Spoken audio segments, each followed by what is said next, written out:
కాబట్టి ఇంత మంచి అవకాశం మనం కలుసుకోవడానికి ఒక మంచి వేదికని ఇవాళ మనకి సెట్ చేశారు. మన కూర్చొని మన బాధలు, మన కష్టాలు, మనం ఎక్కడ మన జాతి నాయకుడు సర్దార్ పాపన్న చరిత్ర ఏంది తెలుసుకోవడానికి ఒక మంచి ప్లాట్ఫామ్ వాళ్ళు తీసుకురావడానికి చాలా థ్యాంక్స్ చెప్తున్నానండి. మరి ఇన్స్పిరేషన్ ఈరోజు మన యువకులు, నేను కూడా యువకునే, మళ్ళీ యువకులు ఉన్నారు, రాబోయే యువతరం ఉన్నది.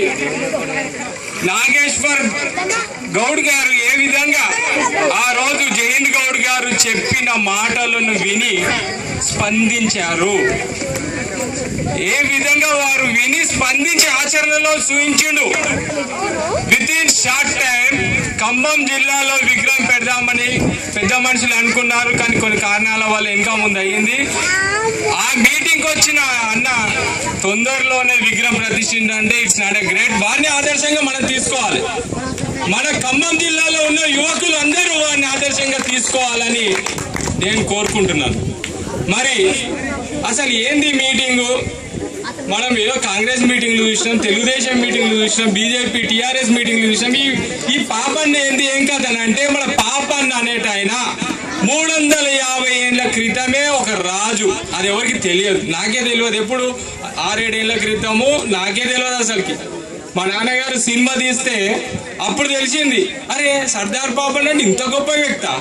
అసలు మాకు ఏ పాఠ్య పుస్తకంలో లేదు సర్దార్ పాపన్న సినిమా, అసలు చరిత్రలో తెలియదు అని అంటే, అరే నాకు కూడా తెలియదు. రైట్లో వరంగల్ వెళ్ళినా కిలాషాపూర్ పెద్ద కోర్టు ఉన్నది, అక్కడ చెప్పినారు, అక్కడ విగ్రహం ఉన్నది. మన లండన్ విక్టోరియా ఆల్బర్ట్ మ్యూజియంలో ఉన్నది.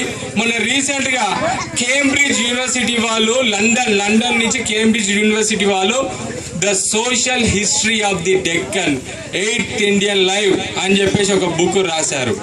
అలా 8 మంది గొప్ప తెలంగాణ వీరుల చరిత్ర ఉన్నది. ఫ్రంట్ పేజ్, ఆ బుక్ లో ఫ్రంట్ పేజ్ అంటే మొదటి పేజీలో Sardar Papanna page photo copy ఉన్నది. అంటే మనోడు ఎంత గొప్ప వీరుడై ఉంటే ఒక లండన్, మనం ఉండేది ఆంధ్రప్రదేశ్ లో తెలంగాణలో, ఒక లండన్ వ్యక్తి గుర్తించిండు అని అంటే ఇట్స్ నాట్ ఏ జోక్. రాబోయే తరం యువకులందరూ ప్రతి ఒక్కరు సర్దార్ పాపన్న సిద్ధాంతాలను పాటించాలి. రాబోయే నాయకత్వం పెద్దలు అన్నారు ఇంతకుముందు, ఎంతసేపు గ్రామ పంచాయతీ, ఎంపీటీసీ, జెడ్పీటీసీ లెవెల్లో కాదు, మనం ఎమ్మెల్యేలు, ఎంపీలు కూడా మన బడుగు బలహీన వర్గాలు, గౌడ్స్, మిగతా కమ్యూనిటీ వీళ్ళందరూ రావాలని చెప్పి వారు కోరారు. ఇది తథ్యం 100%. మన మెజారిటీ ఉన్నది, మనం ఓన్కి భయపడాల్సిన అవసరం లేదు. 80 కుటుంబాలు ఉన్నాయని చెప్పి ఇప్పుడే పెద్దలు అన్నారు. మనం ఎందుకు భయపడాలి? మనం గర్వంగా చెప్పుకోవాలి, గర్వంగా మన క్యాండిడేట్ ని నిలబెట్టాలి, అతన్ని గెలిపించాలి. ఎవడనే మనం అనుకోని మన దగ్గర ఓట్లు ఉన్నాయి, ఎవడో ఓటు అయ్యాడు కదా. మీ ఊర్లో 80 కుటుంబాలు ఉన్నాయి, గౌడ కుటుంబాలు, మిగతా బీసీ కుటుంబాలు ఉన్నాయి. వాళ్ళే కదా ఓట్లు గుర్తితే మనోడు గెలిచేది. మళ్ళీ ఎందుకు భయపడతారు? సర్దార్ పాపన్న విగ్రహం నాట్ ఓన్లీ ఇక్కడ